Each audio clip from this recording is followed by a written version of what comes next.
നമസ്കാരം, മലയാളി വാർത്തയിലേക്ക് സ്വാഗതം.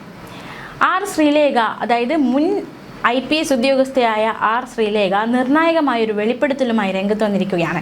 ഷെയ്ൻ നിഗം നായകനായ ദൃഢം, ഭൂതകാലം എന്നീ ചിത്രങ്ങൾ തൻ്റെ കഥകൾ മോഷ്ടിച്ചുണ്ടാക്കിയതാണെന്ന ആരോപണമാണ് തിരുവനന്തപുരത്ത് BJP കൗൺസിലറും മുൻ IPS ഉദ്യോഗസ്ഥയുമായ ആർ ശ്രീലേഖ ഇപ്പോൾ ഉന്നയിക്കുന്നത്.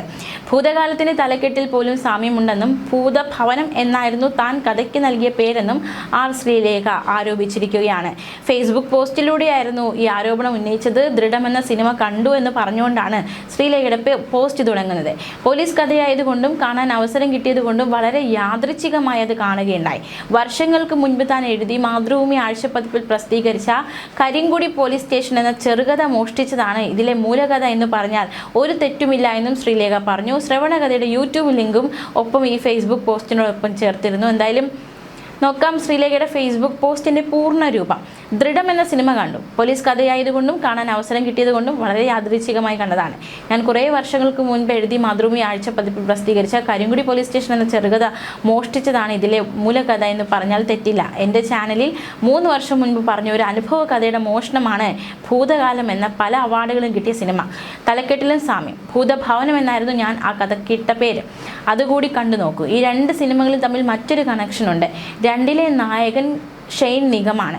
ഈ മോനെ എനിക്ക് പറവ എന്ന സിനിമ കണ്ടപ്പോൾ മുതൽ ഇഷ്ടവുമാണ്. കാരണം എന്നോടൊപ്പം ജോലി ചെയ്തിരുന്ന, ഞാനൊരു കുഞ്ഞു സഹോദരനായി കണ്ടിരുന്ന ഒരു പോലീസ് ഉദ്യോഗസ്ഥനെ പോലെ തന്നെയാണ് ഈ താരവും കാണാൻ. പ്രത്യേകിച്ച് ദൃഢം എന്ന സിനിമയിൽ പോലീസ് വേഷത്തിൽ. എനിക്ക് വീട്ടിലെ കോശ്ശേരി മാവിൻ്റെ തയ്യും ഇടയ്ക്കിടെ ശുദ്ധമായ തേനും നെയ്യും ഒക്കെ സമ്മാനിച്ചിരുന്ന മുഹമ്മദ് എന്ന പോലീസ് ഉദ്യോഗസ്ഥനാണ് കക്ഷി. അതേസമയം എന്താണ് ജനങ്ങൾ ഇതിനോട് പ്രതികരിക്കുന്നത് എന്ന് നോക്കാം. കമൻറ്റുകളിലൂടെ ജനങ്ങൾ പറയുന്നത്, ദൃഢം കഥ മോഷണമോ എന്നറിയില്ല, മോഷണമായാലും ഇല്ലെങ്കിലും തിരക്കഥ ദുർബലമാണ്. നായകനും ഷൈൻ നിഗം നല്ല റേഞ്ചുള്ള അഭിനേതാവാണെന്ന് തോന്നിയിരുന്നു, പക്ഷേ ഇതിൽ പാളിപ്പോയി എന്നാണ് ഒരാൾ കമൻറ്റിൽ കുറിച്ചിരിക്കുന്നത്. ഇത് സാഹിത്യ മോഷണത്തിൻ്റെ കാലമായി മാറിയിരിക്കുകയാണെന്ന് മറ്റൊരാൾ കുറിച്ചിരിക്കുന്നു. ദൃഢം സിനിമയുടെ കഥ മോഷണം BJP കൗൺസിലർ ശ്രീലേഖ ഒരു ഹെഡിങ്ങായി തെറി വിളിക്കാൻ കുറച്ചു പേർക്ക് ഒരു കാരണവുമായി എന്ന് മറ്റൊരാൾ കമൻറ്റ് കുറിച്ചിരിക്കുന്നു. മറ്റൊരാൾ കുറിച്ചിരിക്കുന്നത്, ഭൂതകാല സിനിമ ഇറങ്ങിയിട്ട് 5 വർഷം കഴിഞ്ഞല്ലോ, മാഡം 3 വർഷം മുൻപാണല്ലോ ആ കഥ വീഡിയോ ചെയ്തു എന്ന് പറയുന്നത്, അപ്പോൾ അതൊരു കോപ്പിയാണെന്ന് പറയാൻ പറ്റില്ലല്ലോ എന്ന് മറ്റൊരാൾ ചൂണ്ടിക്കാട്ടുന്നുണ്ട്. മറ്റൊരാൾ കമൻറ്റിൽ കുറിക്കുന്നത്, താങ്കൾ പറയുന്നു 3 വർഷം മുമ്പ് താങ്കൾ യൂട്യൂബ് ചാനലിൽ പറഞ്ഞ കഥയുടെ മോഷണമാണ് ഭൂതകാല സിനിമയെന്ന്. പക്ഷേ ഭൂതകാലം ഇറങ്ങിയിട്ട് 4 വർഷം കഴിഞ്ഞില്ലേ മാഡം, കണക്കുകളൊന്നും അങ്ങോട്ട് ശരിയാവുന്നില്ലല്ലോ എന്ന് മറ്റൊരാൾ വ്യക്തമാക്കുന്നുണ്ട്. മാത്രമല്ല, കഥ മോഷണം ഇന്നും ഇന്നലെയും തുടങ്ങിയതല്ല, ഞാനും ഇത് അനുഭവിച്ചതാണ്. 1 അല്ല 2 അല്ല പേരെടുത്ത തിരക്കഥാകൃത്ത് സംവിധായകൻ ഫിലിം തിയേറ്ററിൽ വന്നപ്പോൾ കണ്ടു. തെളിവായി ഞാൻ എഴുതി പ്രസിദ്ധീകരിച്ച നോവൽ കാണിച്ചു കൊടുത്തുവെന്ന് മറ്റൊരാൾ പരിഭവം പങ്കുവച്ചിരിക്കുകയാണ്. ഇത്തരത്തിലാണ് ഓരോ കലാകാരനും ഒരു മോഷ്ടാവ് ഉറങ്ങിക്കിടപ്പുണ്ട് എന്നതടക്കമുള്ള കമൻറ്റുകളാണ് ജനം ഈ ഒരു ഫേസ്ബുക്ക് പോസ്റ്റിന് മറുപടിയായി കുറിക്കുന്നത്. അതേസമയം ഇനി നമ്മൾ മറ്റൊരു വാർത്തയിലേക്ക് കൂടി പോവുകയാണ്. അതായത് ആർത്തവ അവധിയുമായി ബന്ധപ്പെട്ട് ആർ ശ്രീലേഖ IPS നടത്തിയ നിർണായകമായൊരു പ്രസ്താവന, അത് വലിയ രീതിയിൽ വിവാദമായിരുന്നു. സ്കൂൾ വിദ്യാർത്ഥിനികൾക്ക് പ്രതിമാസം 3 ദിവസത്തെ ആർത്തവ അവധി നൽകുമെന്ന UDF സർക്കാരിൻ്റെ പ്രഖ്യാപനത്തിനെതിരെ മുൻ DGPയും തിരുവനന്തപുരം നഗരസഭയിലെ BJP കൗൺസിലറുമായ ആർ ശ്രീലേഖ രംഗത്ത് വരികയായിരുന്നു. വിദ്യാർത്ഥികൾക്ക് ആർത്തവ അവധി നൽകുകയല്ല വേണ്ടത്, സ്കൂളുകളിൽ വൃത്തിയുള്ള ശൗചാലയങ്ങളും നാപ്കിൻ വെൻഡിങ് മെഷീനുമാണ് വേണ്ടത്. പഠിക്കാൻ പോകാതിരിക്കാൻ കുട്ടികൾക്കാവില്ല.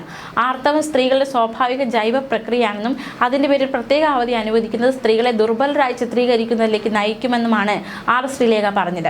വിദ്യാർത്ഥിനികൾക്ക് 3 ദിവസം വരെ എല്ലാ മാസവും ആർത്തവ അവധി പ്രഖ്യാപിച്ച സർക്കാർ നയം ശരിക്കും പെൺകുട്ടികളെ ശക്തരാക്കുമോ അതോ കൂടുതൽ അബലകളാക്കുമോ എന്ന സംശയമാണ് ആർ ശ്രീലേഖ ഉന്നയിച്ചത്. സാമൂഹ്യ മാധ്യമത്തിലെ കുറിപ്പിലൂടെയായിരുന്നു പ്രതികരണം.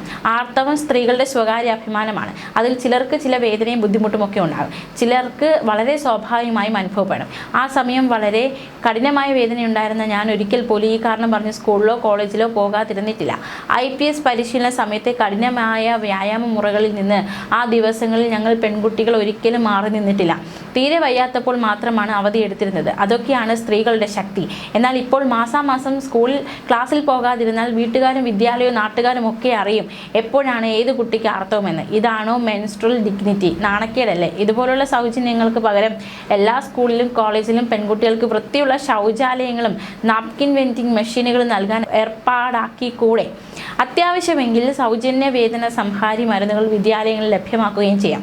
അതൊക്കെ എല്ലാ വനിതാ ടീച്ചറിനും സ്റ്റാഫിനും ഗുണകരമാവുകയും ചെയ്യും. ഒരു പെൺകുട്ടിയും ഈ കാരണം പറഞ്ഞുകൊണ്ട് പഠിക്കാൻ പോകാതെ 3 അല്ല 1 ദിവസം പോലും വീട്ടിലിരിക്കാൻ ആഗ്രഹിക്കുമെന്ന് തനിക്ക് തോന്നുന്നില്ല. ഇത് സാധാരണ നിലയിൽ സമ്മതിക്കുന്ന മാതാപിതാക്കളും ഉണ്ടാവില്ല എന്നായിരുന്നു ആർ ശ്രീലേഖ ഫേസ്ബുക്കിൽ കുറിച്ചത്. പക്ഷെ അത് വലിയ വിവാദമായിരുന്നു.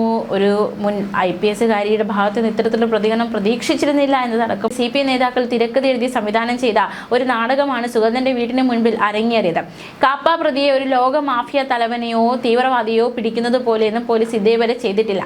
ഒരു 4 പേർ മാത്രമുള്ള വീട്ടിൽ ഒരു പ്ലാറ്റൂൺ സായുധ പോലീസുമായി 2 വാഹനത്തിന്റെ അകമ്പടിയോടെ ചെന്ന് വീട്ടുകാരെ, പ്രത്യേകിച്ച് 2 കുഞ്ഞുങ്ങളെ തോക്കുചൂണ്ടി ഭയപ്പെടുത്തി അവിടെയുള്ള സ്ത്രീയുടെ മീതെ ശാരീരിക ആക്രമണം നടത്തി.